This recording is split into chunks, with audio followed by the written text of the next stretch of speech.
Hi and welcome to this video. Generative fill has just been added as a new feature to Photoshop. However, you might be wondering as to why it is not showing up on your end. That is actually a very easy fix. All you have to do is update your Photoshop, and let me show you how to do that. First, open your Creative Cloud on your computer. Under Apps, click Beta Apps. From here, go to Photoshop and click the three dots and click Uninstall. You will be asked if you want to remove or keep your Photoshop preferences. Click either to proceed with the uninstallation. Once Photoshop is uninstalled, go to the upper left panel and click Updates, and then click Check for Updates.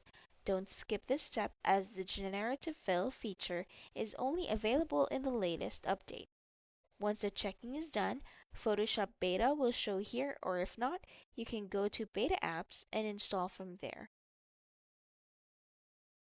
Once the installation is complete, click the three dots again and click Other Versions to make sure we have the latest version, which is 25.0. Now to check if we have the Generative Fill feature, click Open to launch the app. As you can see, the prompt says we have the Generative Fill up and running. We have the Magic AI tool down here, and once you select an object and click Generative Fill, click Agree first, then this field will activate.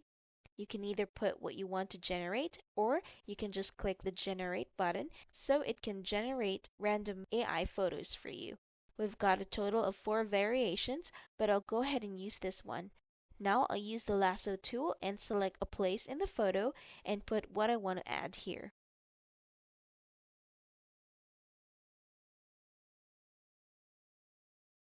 Now, if this is not what you wanted, you can always go here on the layer section, select the layer you want to remove, and hit delete.